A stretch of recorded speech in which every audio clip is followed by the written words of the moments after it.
मैं साहिबदीन, मैं minority wing से आम आदमी पार्टी डिस्ट्रिक्ट प्रेसिडेंट हूँ, आम आदमी पार्टी पंचकूला से जी। सर एक राकेश चड्ढा जी को जैसे राज्यसभा पद से निष्कासित किया गया है, क्या कारण है सर? ये पार्टी की एक रूटीन प्रक्रिया है। राज्यसभा में वो उपनेता के पद पे थे, पहले कोई और था, आगे कुछ और होगा, तो रूटीन वाली प्रैक्टिस है। इसमें मुझे नहीं लगता कि कोई राजनीतिकरण देख करके देखना चाहिए। और उसमें भी एक राज्यसभा का जो एक उपनेता का जो पद होता है, आपके पास बहुत सारी जिम्मेवारियां होती हैं। आपको ज़मीनी मुद्दे वहाँ उठाने चाहिए, बड़ा लिमिटेड टाइम मिलता है हर पार्टी को, उसमें भी हमारा भी टाइम था। बट पिछले कुछ समय से हम देख रहे हैं कि वो जो ज़मीनी मुद्दे हैं, मैं एयरपोर्ट पे समोसा 20 रुपये का बेचना वो ज़मीनी मुद्दा नहीं है। आज सिलेंडर 1,000 वाला आज ब्लैक में 3-3 हज़ार का मिल रहा है, ये ज़मीनी मुद्दा है। इसके ऊपर कोई स्टेटमेंट्स नहीं थी। वो ठीक है, वो अब कहीं ना कहीं ऐसा लगता था कि वो कहीं ना कहीं अपने वो टाइम को किल करने के लिए कुछ भी मुद्दे उठा रहे हैं, वो भी मुद्दे ज़रूरी थे। बट उससे भी ज़्यादा ज़रूरी मुद्दे हैं जो अपनी रूटीन, समोसा खाएं ना खाएं हमारा चलेगा, बट हमारा गैस, हमारा घर बिना सिलेंडर के नहीं चलेगा। ये शायद ज़्यादा ज़रूरी सर मुद्दा वो था। भी तो छोटे छोटे मुद्दे उठाते थे। नहीं, छोटे मुद्दे मैं वही कह रहा हूँ ना, राज्यसभा जैसी पोस्ट में जाके अगर छोटे मुद्दे उठा रहे हैं, तो वही टाइम अगर हम बड़े मुद्दे उठाएंगे तो कहीं ना कहीं उसका रिजल्ट ज़्यादा सर बेटर आम आएगा। आदमी पार्टी आम जनता के लिए बनाई गई थी, तो आम जनता के ही मुद्दे उठा रहे थे। तो सिलेंडर भी आम जनता का मुद्दा है सर एक मुद्दा उन्होंने उठाया था मोबाइल का, देखो किसी ने मुद्दा आज तक नहीं उठाया। जी। सिंपल पेमेंट हम लेकिन- 30 या 31 दिन की देते जी। हैं, 28 दिन हमें बैकअप मिलता है। बिल्कुल बिल्कुल तो ठीक। मैं ये नहीं कह रहा कि गलत मुद्दे अच्छे हैं उनके, पर मैं सिर्फ एक ही बात कह रहा हूँ कि आज आप मोबाइल के बिना भी टाइम पास कर सकते हो, रह सकते हो। रोटी बनाने के लिए सिलेंडर जरूर चाहिए। कहीं ना कहीं एक क्या होता है, एक हर पार्टी की अपनी विचारधारा होती है। विचारधारा आम आदमी पार्टी की विचारधारा, आम आदमी पार्टी आम आदमी को आगे लेकर आने की, वो ठीक है। मोबाइल ये वो सारी चीज़ें वो भी जरूरी सर है। अभी भी तो वो आम आदमी पार्टी में ही है। हाँ बिल्कुल है, आम आदमी पार्टी में, हम बिल्कुल, डिनाई तो- नहीं कर रहे। तो हम लोग उनकी बुराइयां कर सकते हैं? नहीं, हम बुराई नहीं कर रहे, मैं अपनी विचारधारा बता सकता हूँ। सर आप अपनी विचारधारा तो बता रहे हैं जी। सर, लेकिन आप कहीं ना तो कहीं वो भी तो इस टाइम आम आदमी पार्टी के हिस्सेदार हैं। जी आज भी आम आदमी पार्टी से है, आम आदमी पार्टी ने उनको अलग नहीं करा, जी। पर उनके लिए क्या गलत? हमारा उनके साथ कोई मनभेद नहीं है, वैचारिक मतभेद हो सकता है, मतभेद हो सकता है, वो अलग बात है। मनभेद नहीं है, आज भी वो हमारी पार्टी का हिस्सा है, आगे भी रहेंगे। बाकी उनकी जो भी नहीं, कहीं ना कहीं आपको ये नहीं लग क्या रहा ये कि भी सर तो हो पब्लिक सकता के है? पब्लिक के बीच में इसका गलत वो भी जाएगा सर मैसेज? नहीं, गलत नहीं जाएगा जी। आज पंजाब राज्यसभा से वो चुन के, एमएलए ने चुन के उनको वोट करके राज्यसभा में पहुंचाया है। पंजाब के कितने मुद्दे उठाए उन्होंने। देखो, जिस जहाँ से हम गए हैं वहाँ के मुद्दे उठाना भी जरूरी है।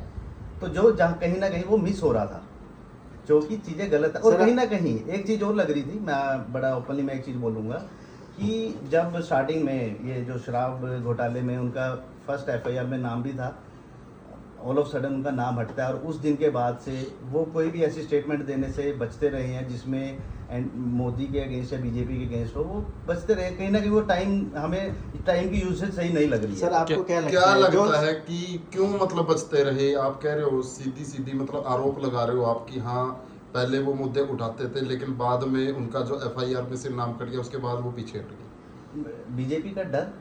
नहीं, आपको भी लग रहा है कि भाई बीजेपी की जो वॉशिंग मशीन में धुलने के लिए तैयार थे, नहीं, ऐसा नहीं, लग रहा है? मैं बता रहा हूँ। देखो, बीजेपी की वोटिंग जब एफआईआर हुई केजरीवाल जी के खिलाफ, संजय सिंह जी के खिलाफ, और आप क्या मानते हो? आप क्या मानते हो कि जो हमारा आंसर पूरा नहीं सुन रहे हो, बीच में आप क्वेश्चन करके हमारा आंसर चुप कर बिल्कुल, देते, खत्म बिल्कुल, कर ठीक देते है। हो। हमारा आंसर भी सुन लीजिए थोड़ा हाँ सा। जी, हाँ जी। अगर आपने क्वेश्चन पूछा है, आपका हक बनता है क्वेश्चन पूछने का, हम जी, रिप्लाई नहीं देंगे जी। तो उसका मजा नहीं आएगा। बिल्कुल, बिल्कुल जी। ठीक है।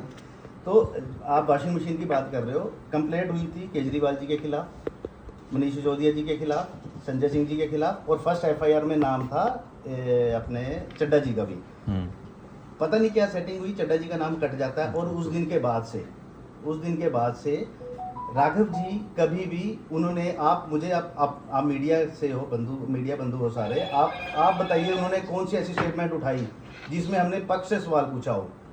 आज हम राज्यसभा में जा रहे हैं या किसी भी सदन में है, पक्ष से सवाल पूछना, अगर आप विपक्ष में बैठे हो तो आपका हक बनता है, आपकी मॉरल रिस्पॉन्सिबिलिटी बनती है। बट उन्होंने कुछ नहीं पूछा। सर एज अभी उन्होंने बीच में एक बैंक को लेके सवाल करा था, क्या जी? पक्ष और विपक्ष का दोनों का ही था जी कि अगर आपके अकाउंट में पैसे कम होते हैं जी तो जो बैंक जी एक फाइन लगाती है। जी फाइन के थ्रू आपके अकाउंट में अगर 2,000 रुपये से कम है फाइन लगाती है, और जैसे ही आप उसमें 4-5 हज़ार रुपये डालते हो और 4-5 महीने के बाद पता चलता है कि 200 रुपये करके 400 या 1,000 रुपये के आसपास कट जाता है। तो वो भी तो मुद्दे जनरल मुद्दे थे, क्योंकि आम आदमी आजकल 300, 400, 500, 700 रुपये दिहाड़ी करके वो इकट्ठा करता है और महीने में 2 से 3 हज़ार रुपये अपने अकाउंट में डालता है। और जब उसको हॉस्पिटलिटी की बात आती है, जब उसको लोड होती है और वो पैसा जब निकलता है तो उसको पता चल जाता है कि यार माइनस में उसके इतने पैसे कट गए। तो वो भी तो मुद्दा कहीं ना कहीं बहुत अच्छा मुद्दा है। हर मुद्दे की प्रायोरिटाइज कैसे प्रायोरिटाइज करना है। आज ही बेसिक मुद्दे हैं, रोटी कपड़ा और मकान, यही बेसिक है जी। आज सिलेंडर जब 3,000 में ब्लैक में मिल रहा है तो हमारी प्रायोरिटी सिलेंडर होना चाहिए या हमारे अकाउंट से पैसे कट रहे हैं वो होना चाहिए। ठीक है, आपकी ये बात मैं मानता हूँ। तो कहीं ना कहीं इसमें आम आदमी पार्टी की गलती है या नहीं है? किस चीज में गलती कि है? अगर आज राघव चड्ढा के ऊपर आप आरोप लगा रहे हो जी। तो आपको पहली चीज ये देख लेनी चाहिए थी, जब आपके 2-3 साल पूरे होने लगे, इलेक्शन दोबारा होने वाले हैं, फिर आज आप राघव चड्ढा इसमें को। इलेक्शन का तो कोई अलाइनमेंट ही नहीं बनता आपस में। सर क्यों नहीं बनता है? कैसे इलेक्शन बनता यहाँ पे है? भी होने वाले हैं, चंडीगढ़ मतलब अपने पंचकुला हरियाणा में इलेक्शन होने वाले तो हैं। उसमें राघव चड्ढा मतलब मुझे नहीं लगता कि राघव चड्ढा वाला कोई अलाइनमेंट सर पंचकुला आप भी इलेक्शन से मानते हो बनता है। जब इलेक्शन का दौर आता है तभी कुछ नई चीजें उभरती हैं। हाँ, बीजेपी वाले उभारते हैं, निकाल के लाते हैं बाहर कुछ ना कुछ बेसिक मुद्दों से ध्यान भटकाने के लिए। बिल्कुल। आज इधर एप्स्टीन का मुद्दा चला, मतलब हम उससे कोई सवाल जवाब नहीं कर रहे हैं। सर, सिलेंडर एप्स्टीन 3,000 का- सुनो, सर- सिलेंडर 3,000 का हो गया, हम उस पर कोई सवाल जवाब नहीं कर रहे हैं। बिल्कुल। बिल्कुल दिल्ली इलेक्शन से पहले मैं केजरीवाल जी की विधानसभा की बात करता हूँ, 1,48,000 वोट थे पिछले इलेक्शन में। इस बार उसमें से 46,000 वोट कटे हैं, उसका कोई मुद्दा नहीं उठता। ममता बनर्जी के सेम सिचुएशन अब बेंगलोर में आ रही है, उसका कोई मुद्दा नहीं उठता। लोकतंत्र को और हमारे संविधान को बिल्कुल तार तार कर रहे हैं, उसमें पूरा विपक्ष वॉकआउट करता है। राघव चड्ढा जी उस पर बाहर नहीं आते हैं। आम आदमी पार्टी ने उठाया। बिल्कुल उठाया जी, आम आदमी पार्टी का हर संसद सदस्य बाहर गए, अगले नहीं गए। कहीं ना कहीं देखो, कहीं ना कहीं लग रहा है कि कहीं ना कहीं आप डरे हो तभी बचे हो। अदरवाइज अगर यही डर केजरीवाल जी भी डर जाते, हमारे संजय सिंह जी भी डर जाते, सिसोदिया जी भी मतलब डर आपका जाते, साफ तो कहीं ना कहना कहीं है- वो अंदर ना जाते। आपका साफ कहना है कि बीजेपी वाले डर पैदा करते हैं। बीजेपी वाले पूरे सरकारी तंत्र को उन्होंने काबू में कर रखा है जी। बिल्कुल। आज पूरे सरकारी तंत्र को पूरा काबू करके उन्होंने जिस हिसाब से आज असम के जैसे सीएम हैं हेमंत बिश्व शर्मा, चाहे वो अजीत पवार जी अभी नहीं रहे हैं, चाहे वो मुकुल रॉय हैं, जैसे जो लोग इनमें गए हैं उनके ऊपर से सारे सबको क्लीन चिट मिलती गई है ना जी। आज अभी ऐसा भी तो हो सकता है कि अभी उनको राज्यसभा से सस्पेंड करा है, क्या पता आम आदमी पार्टी कुछ और सोच रही है उनके बारे में। नहीं सोच सकती है। हम देखो, मैं पार्टी लीडरशिप क्या सोच रही है वो पार्टी लीडरशिप को पता है। बिल्कुल। मैं तो एज ए आम आदमी, मुझे जो चीज़ें लग रही हैं कि जहां हम उस चीज़ को यूज़ कर सकते थे, जो टाइम हमें जिन चीज़ों को प्रायोरिटाइज करना चाहिए हमें करना चाहिए। सर अभी पंचकुला में इलेक्शन है, आप भी पंचकुला की कार्यकारिणी, आपकी कार्यकारिणी में मेंबर हैं, जी। तो क्या लग रहा है आपको यहाँ पे? पंचकुला में देखो, पंचकुला में आज अभी तक सिर्फ 2 ही पार्टियां आपस में इलेक्शन लड़ती रही हैं, बीजेपी और कांग्रेस, और उन दोनों के हाल किसी से छिपे नहीं हैं। अभी जो मेयर के जो कांग्रेस के जो दावेदार थे, 2 लोग थे, रावल ब्रदर्स थे और इधर अहलूवालिया जी, दोनों को कल पार्टी ने शोकेस नोटिस दे दिया है। पुराने जो इनके जो अभी मौजूदा विधायक हैं उन्होंने इनके ऊपर इनकी कंप्लेंट की थी कि जो पीछे विधानसभा इलेक्शन हुए हैं उनमें इन्होंने एंटी पार्टी गतिविधियों में कहीं ना कहीं ये मिले हैं।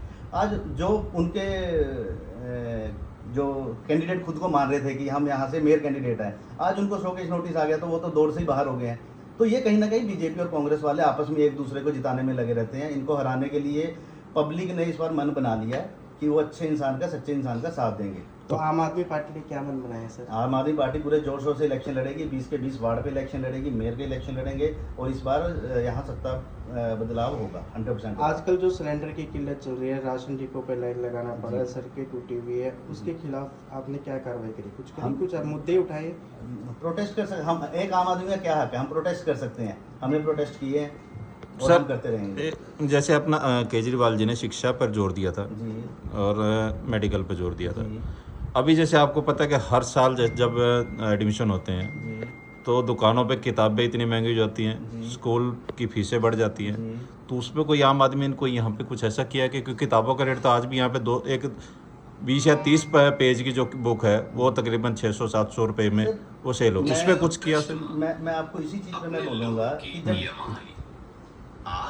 मैं घंटे बुक्स का पूछा कि हमारे यहाँ पंचकुला में महंगी है, मैं डे 1 से मैं एक ही चीज़ बोल रहा हूँ। आम आदमी पार्टी की जब दिल्ली में सरकार बनी थी, प्राइवेट स्कूल्स के ऊपर जो नकेल कसी थी सरकार ने, उसके लिए हमें सत्ता में आना जरूरी है। अब जो सरकारें हैं उनका इन चीज़ों पे कोई लेन देन ही नहीं है, उनको एजुकेशन, वो लोगों को, वो चाहते नहीं कि लोग एजुकेटेड हों। जितना एजुकेशन का स्तर बढ़ेगा, उनको पता है वो जो धर्म की लड़ाई करवाते हैं या किसी भी जात की लड़ाई कराते हैं, वो लोग इस चीज़ से ऊपर उठेंगे। तो उन्होंने लोगों को लूटने का पूरा एक प्रक्रम बना रखा है सरकारी, मतलब कि जो भी है प्राइवेट स्कूल्स ये वो। उसके लिए आम आदमी पार्टी जब सत्ता में आएगी, आज दिल्ली में उन्होंने करके दिखाया, पंजाब में जो स्कूलों के जो हालात इन्होंने अच्छे किए हैं, जो आज़ादी के बाद से जो पंजाब के स्कूल्स की जो कंडीशंस थी पिछले 4 साल में जितनी बेटर हुई है, तो जब यहाँ भी सत्ता में आएंगे हम करेंगे। सर अब सत्ता की बात आप कर रहे जी। हैं, देखो चंद्रमोहन जी जब सत्ता में नहीं थे, उन्होंने भी ये मुद्दा उस टाइम उठाया था, एनसीईआरटी की बुक लगा देंगे जी, हम ये कर देंगे वो कर देंगे। सत्ता में आने के बाद वो भी चुप हैं।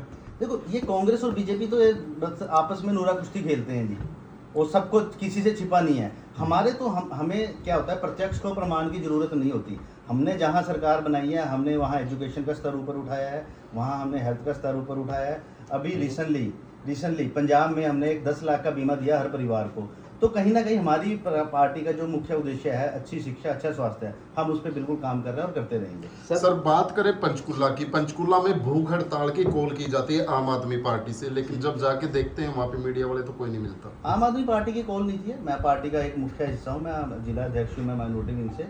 पार्टी की कॉल नहीं थी, हो सकता है किसी वर्कर ने अपने लेवल पे कर दिया, मुझे नहीं आइडिया। मैं 5-6 दिन के ट्रैवल के बाद कल ही वापस सर जिला अध्यक्ष है जिन्होंने किया था? मेरे पास कोई इन्फॉर्मेशन नहीं है जिस चीज़ की। विदाउट इन्फॉर्मेशन नहीं हो सकता है, मैं कह रहा हूँ, अब मुझे नहीं पता किसने किया, मेरे पास कोई इन्फॉर्मेशन कहीं नहीं ना तो कहीं अगर पार्टी के कार्यकर्ता वहाँ पे नहीं है, वो टेंट भी लगा हुआ, आम आदमी पार्टी का वहाँ पे बैनर भी लगा हुआ है और भूख हड़ताल करेगी 160 करोड़ को लेके। जी। तो आजकल जो 160 करोड़ का मुद्दा है, आप भी भरी बातें जानते हैं क्या मुद्दा है क्या नहीं है।